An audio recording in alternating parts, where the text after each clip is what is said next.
রান্না করেছি মিষ্টি আলু চিংড়ি মাছ দিয়ে। আজকে রান্না করব মিষ্টি আলু। এখানে মিষ্টি আলু নিয়েছি আর ছোট একটা গোল আলু নিয়েছি। আলুগুলো আমি কেটে নিলাম, এই যে এভাবে টুকরা টুকরা করে কেটে নিলাম। এবারে রান্না শুরু করি। কড়াইয়ে তেল দিয়ে দিলাম পেঁয়াজ বাটা। পেঁয়াজটা একটু বেশি পরিমাণে দিয়েছি, 2 চা চামচ। রসুন বাটা সামান্য, আদা বাটা, লাল মরিচ বাটা, হলুদের গুঁড়ো। এবার মশলাটা আমি ভালো করে কষিয়ে নিব। তো মিষ্টি আলু আমরা জানি অনেক পুষ্টিকর এবং সুস্বাদু, বিভিন্নজন বিভিন্ন রকম ভাবে খেয়ে থাকেন। তো এই রান্নাটা হয়তো অনেকের কাছে নতুন মনে হবে, কারণ আমরা এই রান্নাটা ছোটোবেলা খেয়েছি, খুব একটা খাওয়া হয় না, হারিয়ে যাওয়া রান্নার মধ্যে একটা বলতে পারেন। এবারে চিংড়ি মাছটা দিয়ে দিচ্ছি। চিংড়ি মাছ দিয়ে মশলাটা আবার ভালো করে কষিয়ে নিব। এবারে দিয়ে দিচ্ছি স্বাদ মতো লবণ।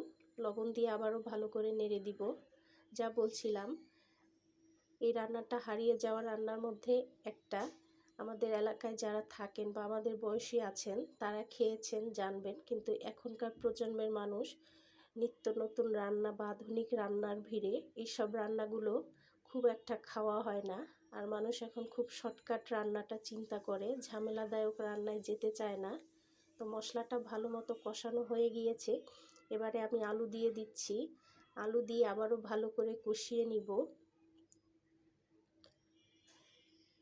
একটু সময় নিয়ে কষাবো আমি, কারণ এই রান্নাটা যতটা সুন্দর করে মশলাটা কষানো হবে খেতে ততটাই ভালো হবে। ঢাকনা খুলে আবারও নেড়ে দিচ্ছি।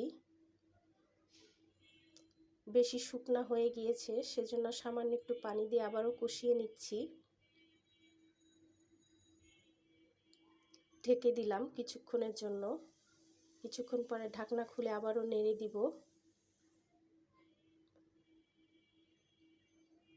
কষানো হয়ে গিয়েছে, এবারে আমি পানি দিয়ে দিব।